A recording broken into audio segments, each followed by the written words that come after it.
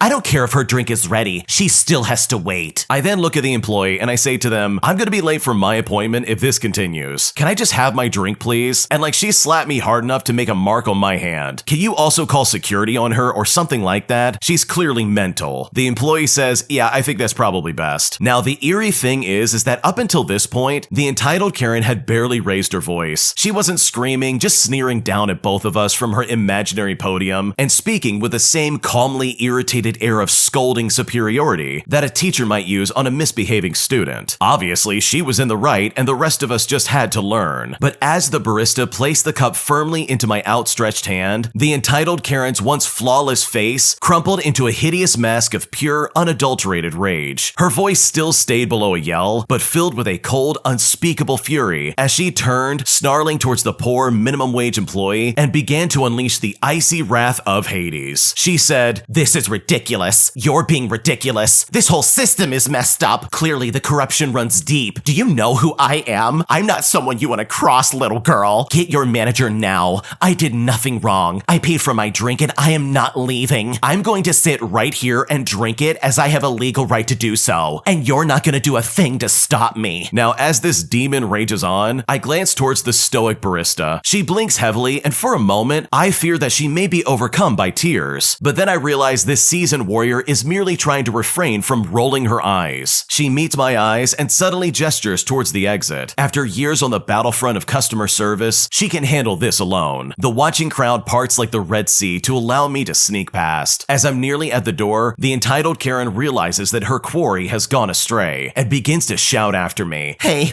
where are you going? She can't just leave. Somebody stop her. I told you that she has to wait. I don't know why this is so hard for you people to understand. Somebody make that little jerk come back here and wait her turn. With a one-fingered wave, I push my way through the last few meters to the back door, just as I hear the sweet tinkle of the bell as a security guard arrives at the front door. The entitled Karen's righteous tirade turns again to how she has every right to be there, how she did nothing wrong, and that she refuses to be removed. She then says, "How dare you call security?" while also demanding that she get a refund and that her drink should be free. And she also demands an apology right away. She punctuates her rant by slamming her hands against the counter as she speaks. The indignant squawks of entitlement turn to muffled chaos as the doors close behind me, and I make my way to a much-needed session of therapy with my cold brew securely in hand. I like to think that security guard dragged the entitled Karen out of the shop, literally kicking and screaming. Although my instincts say that someone so poised eventually regained her dignity and was walked out in a superior huff, probably making some comment about contacting her lawyer as she went. But as I gleefully guzzled my way through the delicious pumpkin-scented atrocity, I pictured a drink extra hot with 2 pumps of vanilla, slowly getting cold on a counter several floors below, while a dreary, uncaffeinated entitled Karen raged in her fancy office somewhere, and that image alone made every sip even sweeter. That is honestly insane. I cannot believe that this Karen literally assaulted somebody in line just because they ordered ahead of time online. Like, that is seriously messed up. Now, as someone from the United States of America, this is not typically something that someone gets away with. If someone hits you or leaves a mark on your hand, especially in public with a lot of witnesses around them, then that person is most likely going to get in trouble and possibly get arrested by the police. Like, you can't just hit someone like that. It really is not okay. In fact, the original poster went on to describe why they didn't call the police. They said that they had an appointment to get to, and they didn't want to wait around for ages for the police to arrive and give a statement. They also said that they didn't get hit very hard. They said that it hurt and it stung a little bit, but it didn't bruise. So she ended up just letting it go, which is very surprising from my side of the fence. I've seen plenty of people call the police over smaller things where I come from. So if anything, good for you for being the bigger person. I'm also astonished by this Karen's behavior. Like, she really thought she could stop you from leaving the store with your order? Like, who gives her the right to try and stop customers and force them to wait in line just because they think it's fair? That's like insane levels of entitlement that I can't honestly think of anyone trying to justify. So good for you for standing your ground quite literally and not letting this weird entitled Karen boss you around. She clearly has some kind of problems going on, and hopefully you never have to deal with her ever again. If you like Am I the Jerk, you're probably going to love Am I the Genius. Check it out, link down below in the description. Also, go to amithejerk.com/submit if you would like to submit your own stories. 2 Disney parents act like complete fools in the line for a ride they were trying to see, freaking out that they couldn't sit as a family, despite the fact that they sat 30 minutes in the single rider lane the entire time. And as a result, everybody in that family got split up, and the Disney dad ended up screaming at the cast member the entire time. Here's what happened. So I'm currently at the happiest place on earth. Some of these rides, including some of the most popular ones, have a single rider only lines, and they are exactly what they sound like. If you don't mind getting out into a ride with people that you don't know, you can get in and out pretty quickly. No extra lightning lane or Genie Plus needed in the slightest. It is important to know that as you make your way through the single rider line, there are multiple signs that say your party will be broken up, groups will not ride together. Well, I noticed a family just a few people ahead of me. They had 3 small kids with them, the oldest being 7 years old. I thought to myself, okay, let's see what happens here. You could already tell that they were trying to game the system and avoid waiting in the regular line. Keep in mind, this line was for the most popular ride, Radiator Racers, or whatever it's called in Cars Land. Even the single rider line was over 30 minutes long. The regular line would take 100 minutes. They got to the front, and the attendant or should I say cast member, takes the first kid and tells her to get in line for her. The dad yells out and says, "She can't go by herself, she's only 7. The cast member spins around and says, "Feel free to go into the regular line if you want to ride together. Otherwise, your little girl goes into that line." The parents then start freaking out. The little girl does look hesitant, but she does go in. And off she goes, with mom and dad freaking out. The dad is yelling at a cast member, mom is pacing and quietly freaking out. The rest of the family gets piecemealed out, and although the mom gets to ride in the same car as her 2-year-old kid, they are in separate rows. The dad stays behind to yell at the cast member again, who just keeps repeating out loud, "Single rider line only," and continues to smoothly do his job. The dad stomps over to his seat, yells out, "This is messed up," and off they go. You could tell dad told mom to get in that lane because it was faster, and my guess is that he promised her that this would all be okay. He probably said something like, "Oh, I'm sure they won't break us up, we're a family." Yeah, well, that guy was an arrogant jerk, and I'm just glad that the Disney cast members didn't give in to his weird demands. Yeah, Disney adults are really weird in my opinion. I'm not trying to offend anybody, but out of any fandom or like obsession or some kind of interest anyone might have, some of the people I've met who take it to the most extreme level are Disney adults. And look, don't get me wrong, there's nothing wrong with being a fan of Disney films or their products or anything like that. I mean, I'm pretty sure they own like everything at this point, but when you take this interest in this hobby and you kick it to the next level and you're going to all the rides and you're acting super entitled, that's when it goes well over the line and it honestly becomes obnoxious. So I'm right there with the original poster. I'm glad that the Disney cast members put them in their place. The way they were acting was incredibly obnoxious. They knew exactly what line they were getting into. There's no way they just got in it by accident. And I think the original poster is right as well. I can see for a fact that either the mom or the dad was like, "Yeah, we'll just get in the single lane and then they'll just accommodate us from there." Like, no, buddy, that's not how it works. And plus, there's so many signs up there that basically describe, hey, this is the single rider lane. If you're experiencing some kind of special privilege, then you are delusional and you're about to be upset. So yeah, those people were super entitled, and honestly, they got exactly what they deserved. My entitled mother always freaks out anytime there's any kind of mess. And after dealing with this for so many years, I've decided to get revenge. And I've never felt better about getting back at my mother in my life. Here's what happened. So this happened a few years ago when I was 18 years old and still living at home. My mother was and still is a raging narcissist, as well as a control freak. In a way, I can't really blame her since she grew up practically looking after her siblings, but it's something that slowly destroyed our family life. I was diagnosed with high-level ADHD when I was 19, which explained a lot of difficulties growing up. But this is the backstory as to why my mother is terrified of me touching her stuff. You see, my mother had this hatred for things not being done her way, to the point where she would go through her friends and family's trash just to rip up mail and other stuff with names on it, because people will find your address if they look through your bins. But you know, if they're looking through my bins, they're already outside my house, so I don't think they need my address, to be honest. But she would move everything of mine. She would put it away in places it doesn't live, shove it in bags. She would also go into my room to try and tidy it away, and I would lose things as a result. Things would also get broken, and so much more. It was endless, and I was growing angry. My father is also an enabler, so he would always defend her, even when he knew that she was wrong. What really tipped the scale was a seemingly normal day. When I cook, I usually clean a little as I go along, but I do the bulk of it after I've finished eating. Every single time, without fail, as soon as my butt touched the chair and I started to eat, she'd be in the kitchen screaming about how it's so dirty and no one does anything in this house. And then there would be the smashing sound of pots and pans, as well as noises of anger. And we've all gotten used to just tuning her out mostly. When I take a shower, I always dry myself off, head up to my room, telling them that the bathroom's free but not clean, and then I would get into my new clothes, quickly blow dry my hair and moisturize my face, and head down to clean up the bathroom. And yet there would still be screaming, shouting, while also claiming that she was just a servant to everybody in the house, claiming that no one respects her house and all this other stuff. And this would happen every single time. She wouldn't even need the bathroom too, by the way. She would just enter it and then complain. This time, however, she brandished my shampoo bottle in my face and screamed about how if I didn't put things away fast enough, then she'd kick me out of the house because she was tired of cleaning up after everyone else's stuff, even though nobody asked her to do that. She would also scream about having been on her feet all day at work. Mind you, she logs books on a computer, plus she refused to retire. So after dealing with this for so long, this is where my malicious compliance comes into play. For 4 long weeks, I put everything away, and and I mean everything. Everyone else's stuff got put away or put on their placemat. I moved things around to their proper places. I put things away when she was in the middle of using it. Work stuff that she left lying around got put back into her pile of papers, with her clothes dumped outside of her room, blankets folded and stacked when she went to the toilet, spices and foods put on the top shelves. But that's not all. Bottles, jewelry, glasses, pots, pans, everything was put away. For some reason, I loved it. It seemed to scratch that itch in my brain whenever I got bursts of motivation to do it. It took me a month before she basically told me to get lost and to stop doing it. She'd lost multiple things, kept having to call out for help just to reach stuff because she's so short. My mom is 5'2", by the way. She would also sort through her papers and ask me where I moved her things. But all I ever said to her was, "Do you see how annoying it is now?" And then I would just close my bedroom door. Now, I moved everything back the next day when she was at work, and for maybe one blissful week, she stopped bothering me. But unfortunately, it didn't last long. But despite it all, I always remember what I did to my mom with a massive smile on my face. Yeah, that's a really funny way to get back at your mom. Like me personally, I can understand where she's coming from, where she wants to keep the house clean and free of clutter, and to that end, I totally get it. But for her to literally go around and be super weird about it, as well as literally cleaning everything up, even though people are in the middle of trying to clean it up themselves, that in my opinion is super toxic. Like there's no good excuse for that, and there's really no good reason to act that way. Like imagine that. Imagine you're in the middle of something that you're trying to work on, only to find out that your mom stepped in, moved everything around without telling you first, and then suddenly you're missing all this stuff. Like that, in my opinion, is completely unfair. So when it comes to you getting back at her and maliciously complying and putting everything away all the time, I personally find that to be super hilarious. Like seriously, she's getting a taste of her own medicine. If she doesn't like her things going missing, then she can clearly only begin to understand how you and the rest of the house must feel. So good for you for maliciously complying and essentially putting your mom in her place. You taught her a lesson very quickly, and even if she still transforms into the same person, you at least proved her wrong when it counted. My entitled brother takes a hammer and destroys my Xbox, but when I try to confront him and my parents about it, my parents yell at me and claim that my little brother would never do that. So I decided to get some revenge by exposing him for the liar that he is, and eventually leading my parents to sending him off to boarding school. And I'm so happy I was able to get back at my little brother, as well as getting him out of my life. Here's what happened. So for a bit of context, I'm 16 years old and in high school, and my brother is 12 years old in middle school. Let's call him Bill. Bill is not his real name. He has always been super spoiled with anything he wants at any time. Like if he said, "I want McDonald's," then someone had to go get him McDonald's right then and there. He was spoiled so much that he could not mentally comprehend not getting something or being told no. Well, eventually I got a job working at a fast food restaurant because my family needed the money, probably because they spoiled the crap out of my brother. But I secretly started to set aside money to buy an Xbox for myself, and eventually I did just that. Now, when my family found out I bought an Xbox, they just assumed I would let my brother play on it without permission on my account. But I flat out said no, and my brother began having a tantrum, and my parents yelled at me for it, which is really stupid. It's my Xbox, they can get lost. Well, a few days later, my brother skipped out on school and destroyed my Xbox while my parents were gone. When I get home to my room, all I see is chunks of Xbox and pieces of the game discs everywhere. I immediately confronted my brother about this with my parents, and my parents immediately took his side, and eventually started to yell at me, and my brother had the stupidest smug grin on his face, and at that point, I vowed to expose him for the jerk that he really was. So a few months later, I saved up for 2 more Xboxes, knowing well that I would need both. I hid one of the Xboxes in my closet and set one up in my room. I decided I was going to record him destroying the Xbox and then show it to my entire family. And sure enough, 2 days later, he skipped school and destroyed the console. He pretty much bit the hand that feeds him. But what he didn't know is that I caught him in 4K because I had my phone set up on a high shelf with the camera on to record him. I then confronted him and I was smiling like the Grinch. I go into his room and he says, "Something you want to say?" Then I pulled out my phone and played the recording at full volume, and I edited the clip up to when he went into my room with a hammer and destroyed it. His eyes got huge and he began screaming like a toddler. My parents overheard and came upstairs, and I showed them the recording, and the look on their faces, oh man, all they could do was just stand there in disbelief and watch it on repeat. I eventually walk out feeling like I had won the lottery, and I pretty much had. I go into my room to clean up the mess gas and set up the second Xbox. And as soon as I close the door, I hear my parents yelling at him at full blast for about 20 minutes. And as they are doing this, I share the video on my family's Facebook page, and I am almost instantly bombarded with nasty messages towards my parents for spoiling him so much and for just being awful parents. It felt so good to finally get my sweet revenge on this spoiled brat. He was eventually sent off to boarding school, and my parents had to work more because it's not cheap. I also stopped helping to pay my family's bills because I just flat out said, I'm not going to pay for the stuff this stupid spoiled demon got. I only pay for the stuff that I need right now. My family also stopped giving my brother everything, and I know for a fact that he will not be a good adult when he is 18 years old. It felt so good to finally get my brother caught, as well as getting him out of my life. Wow, your brother's a demon for sure. Like seriously, what was he thinking? For starters, the precedent that your parents have set up for your brother in basically giving him whatever he wants is honestly so bad. You are literally telling this kid, yeah, it's okay to act like a brat, you're gonna get whatever you want. And the parents are just enabling that left and right. It's not fair for the original poster or even for the kid that they're spoiling, because the original poster has it right. He's probably gonna grow up to be an awful adult, and that's not serving anybody or society in general. But also, how can the parents be so dense that they didn't realize that the brother destroyed the original Xbox? I mean, what, did the original poster break it himself just to blame his brother? That thing cost hundreds of dollars, and I'm sure the teenager of the house doesn't have that kind of money to just throw around whenever they want. That was really expensive, and they probably really liked the console to begin with. So it's really sad to see how deep within their own delusional thoughts they had basically fallen into in thinking that their perfect son couldn't have destroyed that Xbox, which he absolutely did, by the way. But honestly, with all things considered, your revenge was absolutely perfect. You caught him right in the act. You showed him exactly why you should not be messed with, and you got it all on recording to boot. And that, in my opinion, is the best way to go about doing this. Clearly, words are not going to work for your parents, so you really do need some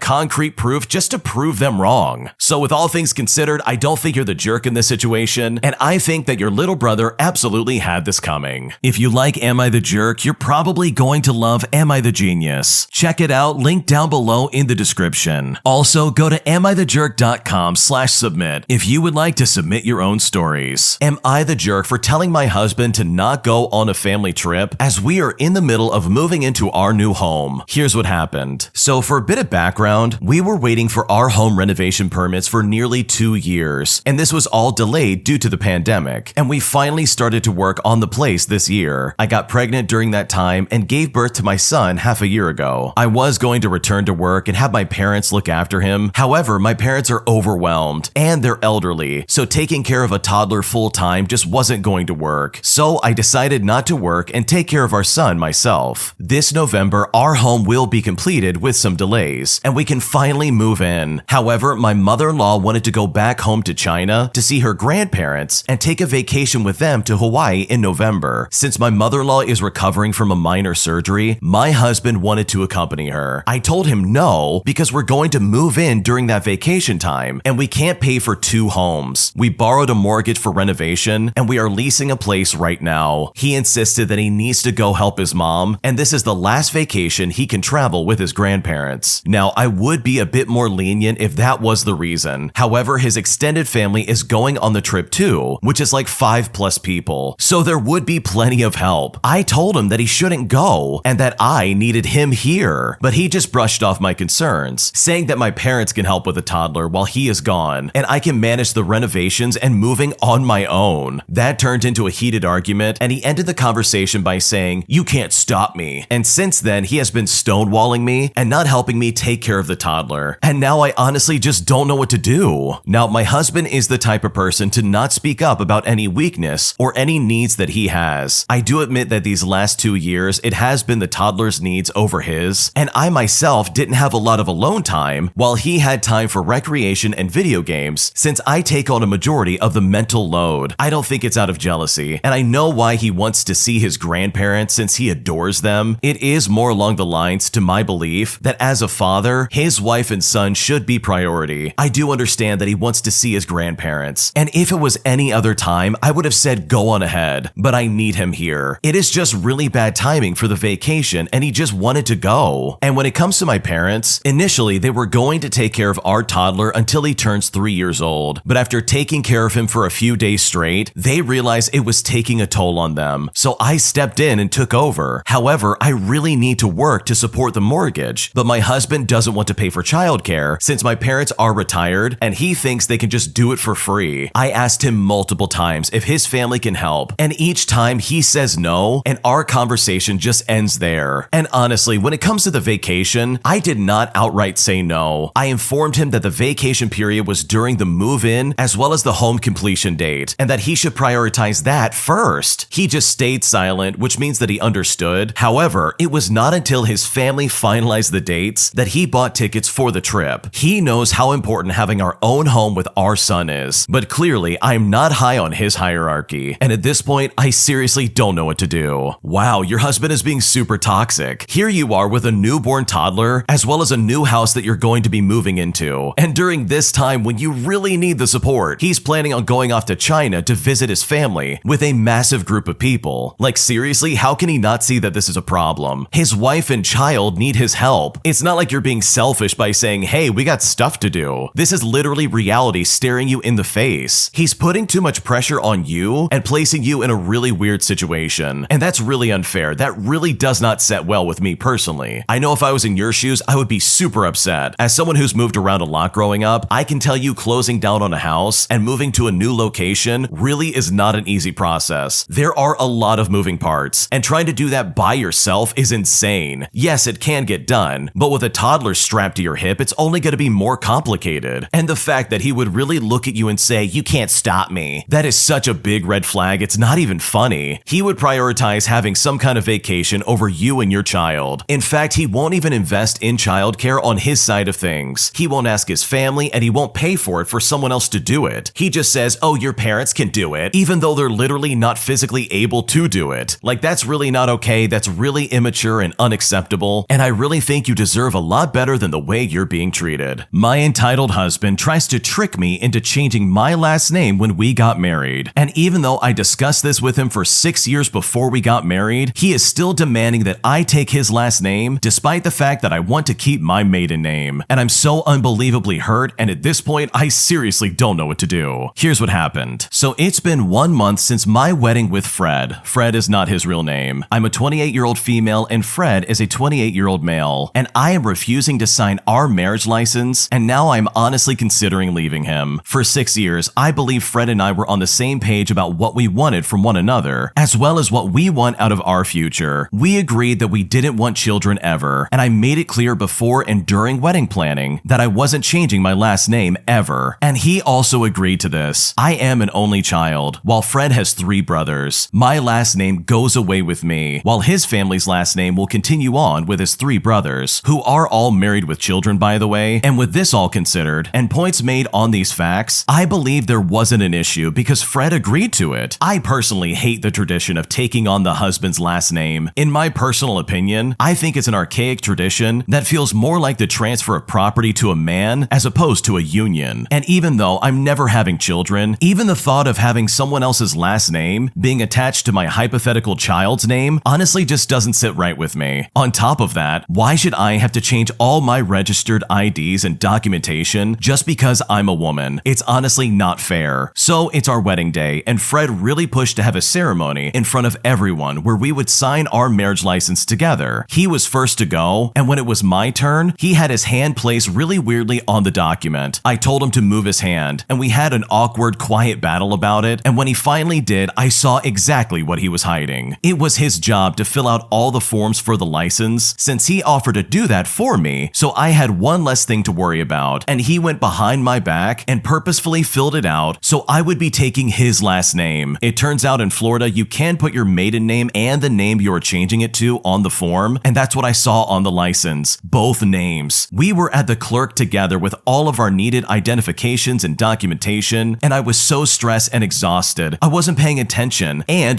I trusted him, so I never thought once that in any world I would need to review what he filled out or to even review the license when he had it in hand. Now, I refused to make a scene in front of all of our friends and family or fall into the pressure that I was under, so I pretended to sign it, and the rest of the night was absolutely ruined for me. Everything I thought we agreed to and all my preferences that he knew about and thought he respected were absolutely destroyed. destroyed. It was like my world was ending and what should have been the best day of my life. Fred is now a completely different person. He's all about tradition now, and how it's his right to have a wife with his last name, how it's embarrassing that his brother's wives didn't make this an issue for them, and how all his friends will give him all this garbage if I don't change my name for him. He keeps saying that it's not that big of a deal and that I'm ruining our future. On top of that, he keeps bringing up the child argument, saying stuff like, we can't both have different last names, and they should take mine. But I'm just thinking, I thought we didn't want any kids. I know it's technically the certificate that changes your last name, but to know that this is what he's wanted all along, and that he was willing to try and pull one over on me is disgusting. I feel manipulated and heartbroken, and now he's put all the pressure on me to make a decision because time is running out on filing our marriage certification, and he isn't changing his mind. I feel like I've wasted our guest time. I feel like I've wasted all of our family's money on our wedding, as well as wasted our future together because I let him fool me for 6 years, and I truly never saw this happening to me. I feel like I've wasted my life, and I'm backed into a corner with someone I don't even recognize anymore. And at this point, I seriously don't know what to do. That is an awful situation. I'm so sorry you're dealing with that, but this really does not sound like a good start to your marriage. It's almost like he was listening to all the things that you wanted out of your marriage, and instead of being honest with you, it seems like he just played along and pretended to care about what you wanted. That is so gross in my opinion, and you said it best yourself. He knew exactly what you wanted. He knew that you wanted to keep your last name, and yet here you are on your wedding day in front of everybody, almost signing a license that would basically change your last name. He also knows that you don't want any children, but here he is suddenly, after 6 years of knowing how you feel, talking about the future children that the two of you are gonna have. Like seriously, I would feel like I'm losing my mind as well. So I don't blame you for feeling this way, and in my opinion, this is a big red flag, because I really think that you're seeing exactly how Fred actually is. He is starting to open up in a way that you've never seen before. I would even be willing to bet that this probably feels like a complete stranger. I know if I was in this situation, I would feel that way. Here I am marrying somebody, and literally they change overnight. They're saying stuff like, oh, my brother's wives didn't make a big deal out of this. Why can't you just change your last name? Like Fred is either dense or just completely ignorant. So honestly, I don't blame you for feeling the way that you do, and I don't blame you for getting upset, because if he really loved you, he would not be acting in this way, and it's just really sketchy all around, and hopefully things get better before it gets worse. This next one came from the Am I the Jerk subreddit. Check the links in the description if you would like to submit your own story. Am I the jerk for leaving my job at my scheduled time and leaving a task unfinished, even though I've been told multiple times that we need to comply to our scheduled labor hours? Here's what happened. So I work as a pizza delivery driver for a popular pizza chain. About a month or so ago, our district manager decided to cut back labor hours to all the stores that she takes care of in her district. This isn't a problem for the other stores, as they don't have as many employees as our store does. It was a complete detriment to us though, as we are now required to leave as soon as we can, whether that be our scheduled clock out time or sooner. When our store manager told us about this, we'll call him Jim. Jim is not his real name. One of my coworkers asked what to do if we have to leave, but we have a task that is unfinished. Jim said you still have to finish that task before you leave. Essentially, we are supposed to leave on time with all tasks completed, but most days that is entirely impossible. With being a delivery driver for this company, depending on your shift, you have to do dishes or prep dough for the next day, as well as answer phones and talking out deliveries. And there are some nights where there are large amounts of deliveries that will take up most of, if not all of your shift, and you will barely be able to do anything else. Fast forward to last night, and I was working a closing shift, which meant that I was doing the dishes. It had been a nice balance of doing that and taking out deliveries, and I did not have much time left. About 30 minutes before we closed, I had to take a delivery to a home in a very small town about 10 minutes away. This meant that I would be gone for at least 20 minutes for the round trip. That's not including the time to get out of my car with the order, waiting for the customer to answer, giving them their order, and then leaving. That varies wildly from customer to customer, but thankfully that only took a couple of minutes. I didn't get back to the store until 10 minutes before we closed. I was scheduled off 15 minutes after we closed, and I got as much done as I could in the time I had left. When it hit the time for me to leave, I put away what I had done and I clocked out. About 10 minutes later, I received a text from a phone number I didn't know. It was the manager that was on duty for that night. Let's call her Heather. Heather is not her real name. Heather, I guess, wasn't happy that I left and sent me a text message basically saying, next time you decide to leave, maybe you should finish your job. Attached to the text message was an image of some dishes from up front that I didn't even know were there. And it wasn't even that much. There was maybe like 1 to 2 loads, maybe 3 of dishes that I had missed. Fast forward and it's the next day, and I haven't responded to the text message at all. I'm going to be getting a hold of Jim today and ask for better clarification on what's the deal with our labor hour cutbacks, as well as asking for our district manager's contact information. I did what I was supposed to do, which was clock out on time, but I get an angry text message for not completing my task before I left, which by the way would have put me into overtime. I'm annoyed and I'm incredibly confused now. So am I the jerk in this situation? What should I do? Honestly, I do not think you're the jerk here. Let's look over the logistics real quick. First off, it's not that many dishes. This Heather lady's acting like you just didn't do any dishes at all. Look, you did the best you could with the time you had left. And if these people want you to clock out on time, then guess what? That's what I'm gonna do. In my opinion, I think it's incredibly unethical to try and force your employees to work off the clock just to try and complete some kind of task that they could have done on the clock. It's wrong to try and do that and incredibly illegal. If I'm clocking into work, I deserve to get paid for every second that I'm there. So for Heather to be like, wow, you didn't even complete your job, considering all the things that you need to do, that in my opinion is so disgusting. And also, if you really want a business to fail, just start cutting people's hours. That'll definitely take care of it. The fact that there's no give or take when it comes to this job is, in my opinion, completely insane. I don't know about you, but working at a pizza restaurant is probably the last place I would want to work. Not because I wouldn't enjoy it, which I honestly don't think I'm cut out for that type of work, but in my opinion, think about how busy a pizza restaurant is, especially if they send drivers out for delivery. Like, that would be a constant grind to get people's orders done and completed. And you know for a fact that people are going to call in late, people are going to give the wrong address, people are not going to show up to get their pizza, and all this other stuff. I would imagine that's a job that has a lot of nuance when it comes to what's expected of you on the job. So for the district manager to be like, okay, do all of your jobs, but in this set amount of time, that in my opinion is awful. And that is not a good sign of that work environment. So overall, no, I don't think you're the jerk. You didn't do anything wrong, and you were literally just trying to get your situation figured out. And hopefully, in the future, they're able to give you some kind of leeway when it comes to staying overtime and doing your job. My stepdaughter's entitled boyfriend has ruined her life, been incredibly entitled, and made the both of them completely homeless. And now we're hoping that my stepdaughter can see the errors of her ways and finally come back home after dumping her boyfriend to the curb. Here's what happened. So for the sake of the story, I'm gonna call my stepdaughter's entitled boyfriend Ralph. And obviously, that's not his real name. Now, Ralph has a tendency to break, ruin, and tear up everything he touches. My daughter, who is actually a sweet and endearing young woman, whom I love dearly, has, like many young women, self-esteem issues that have allowed herself to be led astray by people like Ralph. In the year that they've been together, she's lost everything. But at 23, she is old enough to learn her lessons without us parents coming to her rescue until she gets rid of Ralph and back on track. When they first got together, they lived with her dad and myself for a few months. It very quickly became apparent that Ralph had a chip on his shoulder when it came to me. He would carry stories to my husband, causing us to argue, despite my husband telling Ralph many